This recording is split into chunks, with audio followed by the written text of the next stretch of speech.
अरे सारा के तो नसीब खुल गए हैं। बड़ा खानदान, खाते पीते लोग, और तो और लड़का शादी के बाद सारा को फ्रांस लेकर जाएगा। क्या बात है बेटा, तुम्हारी तबीयत तो ठीक है? जी मैं ठीक हूँ। अगर नहीं तो मैं तुम्हें आज ऐसी खबर सुनाऊंगी कि तुम खुश हो जाओगी। जी बताइए। तुम्हारे लिए एक बहुत बड़े घर का रिश्ता आया है। खुदा ने मेरी बच्ची की सारी जिंदगी की महरूमियां एक ही बार में दूर कर दी हैं।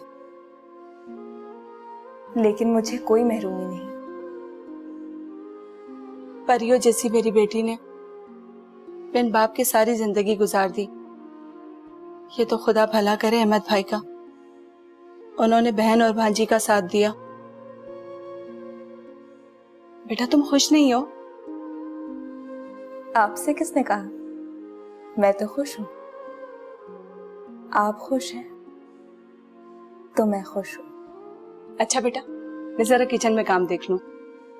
मुझे तो लगता है आज मेरी सारी दुआएं सुनी गई है।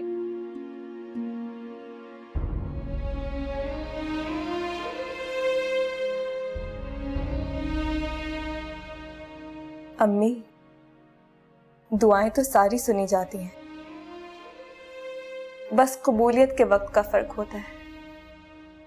आप तो ऐसे खुश हो रहे हैं जैसे आपकी लॉटरी लग गई हो।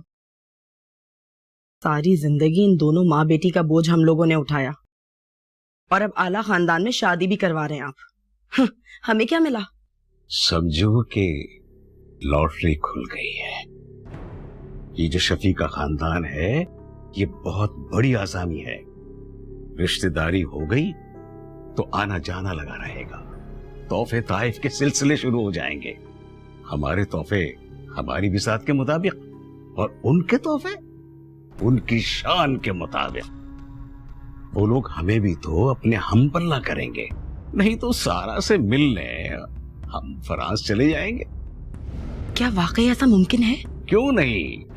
अरे जिगर का टुकड़ा काट कर उनकी झोली में डाल रहे हैं, इतना हक तो बनता है ना। वाकई मजा आ जाएगा। बेगम, किस्मत ऐसे ही चमकती है। सारा पे हुआ सारा खर्चा सूद समेत वसूल नहीं किया ना तो नाम बदल देना मेरा।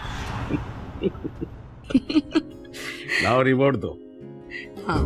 देखें न्यूज में क्या आ रहा है। अच्छा, मैं आपके लिए चाय बनाकर लाती हूँ। बिल्कुल, चाय के साथ कुछ और भी हो जाए तो। अरे लाऊंगी, क्यों फिक्र करते हैं।